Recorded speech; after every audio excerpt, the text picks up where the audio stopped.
A publicação da Estratégia de Segurança Nacional dos Estados Unidos, cujos elementos essenciais são atribuídos ao vice-presidente J.D. Vance e aos seus colaboradores, consagra de forma clara e estruturada o conjunto de riscos que a administração Trump trouxe aos equilíbrios estratégicos globais. Os sinais para que se vinha alertando estão todos lá. Primeiro sinal: a relação transatlântica e com ela da defesa no quadro da NATO está em acelerada degradação. Embora os Estados Unidos mantenham na nova estratégia a ideia da aliança com a Europa, a verdade é que ela foi desgraduada para uma posição não prioritária. E toda a ação política de Washington tem-na transformado numa lógica de confrontação política, ideológica e económica. Não é apenas a guerra na Ucrânia que está no centro da crise. É igualmente a divergência sobre as ameaças estratégicas, os contextos e as relações de poder. É ainda a ideia de condicionamento dos modelos políticos europeus. Para os Estados Unidos, a Europa só seria boa se não fosse unida e se os seus Estados, fragmentados e frágeis, seguissem o guião ideológico e civilizacional que Donald Trump tenta impor no seu país e quer estender à Europa. Segundo sinal: a nova visão estratégica de segurança dos Estados Unidos fixa pela primeira vez uma orientação política que transforma os seus aliados do passado em adversários e os adversários do passado em aliados do presente. Assenta essa orientação na fragilização do espaço das democracias ocidentais e no fortalecimento das relações com os sistemas autoritários de poder, a Rússia e a China. Num certo renascimento de formatação internacional baseada nas zonas de influência que presidiu às relações de poder no pós-Segunda Guerra, agora alargadas à China.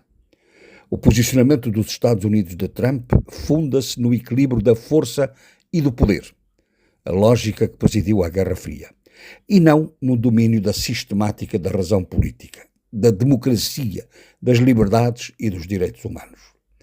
Projetam esse posicionamento internamente e querem impô-lo à Europa, à América Latina e à África, como já o quiseram impor no Médio Oriente.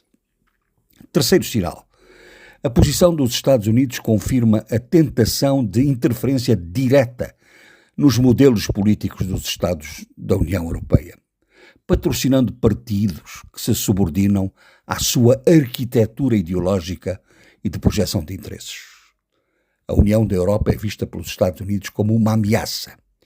Os seus valores democráticos questionam a sua tentação hegemónica e as suas políticas, nomeadamente as sociais. Demonstram que o caminho não é o do autoritarismo, mas o da liberdade e do respeito pelos cidadãos. Está na memória de todos o apoio do vice-presidente dos Estados Unidos aos partidos da extrema-direita europeia, na Alemanha, na Eslováquia, na Hungria e até mesmo em Portugal, e na formação de uma ideia de decadência democrática na Europa.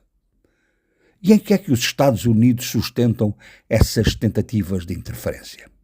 Que a União Europeia mina a liberdade política e a soberania dos Estados. Mas o que são os Estados Unidos senão uma união de Estados, conquistados à força ou comprados, ao contrário da liberdade de adesão que informa a Europa?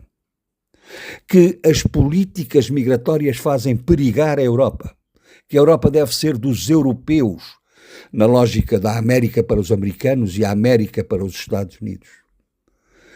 Que há os riscos de colapso das taxas de natalidade e da perda de identidade nos países europeus. Que a Europa se define, veja-se bem o absurdo e o ridículo, pela censura à liberdade de expressão e de repressão da oposição política.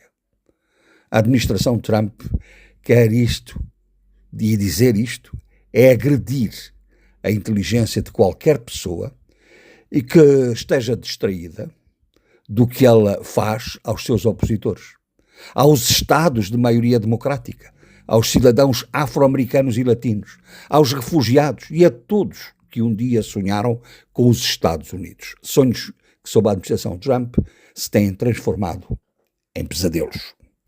Quarto sinal: Tudo no documento publicado aponta para as instituições europeias como responsável pelos alegados males que povoam os delírios das lideranças MAGA. Uma União Europeia forte e alargada, coesa na sua diversidade, plural e solidária, construída por atos de decisão soberana dos Estados, é o que incomoda o poder republicano. Os Estados Unidos foram-se libertando da Europa, a Europa tende a libertar-se dos Estados Unidos e a construir igualmente a sua autonomia estratégica. A bússola das alianças mudou de sentido e redefiniu posicionamentos, exige visão e ação ajustada aos novos tempos. Esses tempos são de incerteza e inconstância.